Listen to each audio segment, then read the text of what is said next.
Even though medical science has discovered new methods to heal a diseased heart, it sometimes takes a miracle to mend a broken one. That's what the woman you're about to meet will discover when she takes part in an experimental heart treatment with some very unexpected and miraculous results.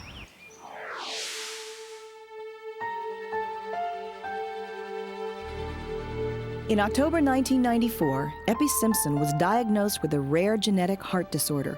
Over the next 2 years, this once active woman would undergo hundreds of procedures to save her life, including 17 heart catheterizations.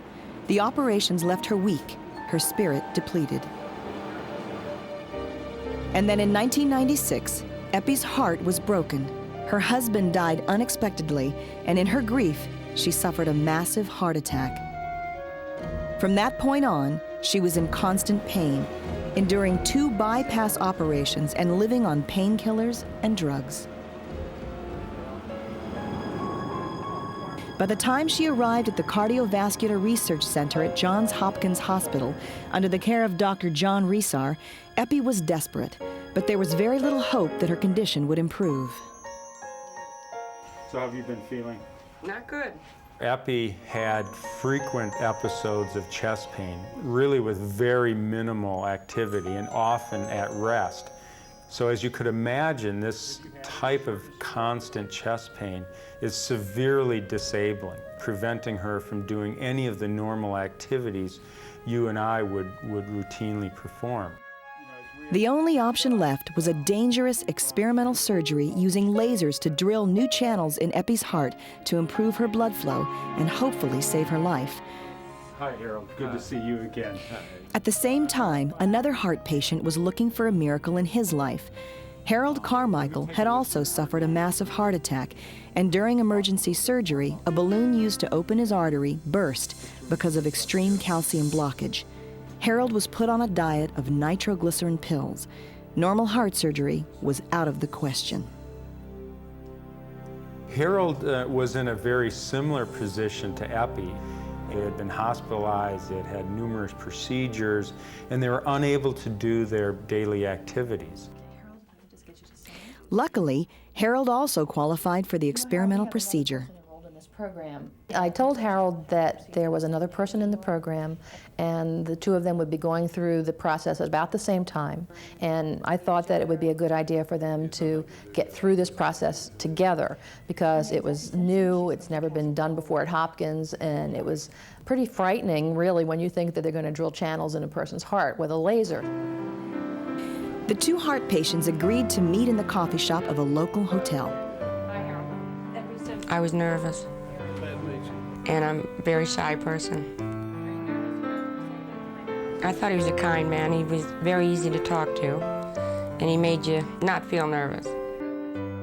I liked his personality, and I sat back and listened. What Eppie learned was that Harold was also suffering from the loss of a relationship. His life had become a series of stressful, painful, and lonely days, and now he was facing a delicate, untested surgery. I guess tomorrow's the day. I've been through a lot of things, but I really didn't have any choice. I knew that I could not go on like I was living. This brief meeting between 2 strangers, each with only one slim hope to live, would be the start of a miracle. The next day, both Harold and Eppie underwent surgery. Each of their operations lasted over 6 hours, but miraculously, they both survived this dangerous experimental procedure. Barring any complications, they were sent home to recuperate. Eppie to Delaware, Harold to Kentucky. But their bond continued to grow as they spoke to each other nightly.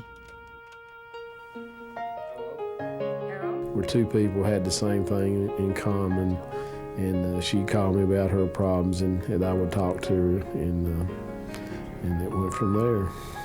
I was starting to feel different feelings for Harold at that time. It was a relief to have somebody else to talk to. 4 months later, Harold made an important decision. Harold decided to come and visit in March, but before he come to visit, he sent me a dozen roses, red roses with 1 white rose in the center, which means I love you. And that made me nervous. Then I was like, okay, I haven't dated in 20 years now. What do I do now? We pulled into a parking lot, and we started talking, and very shortly, he kissed me.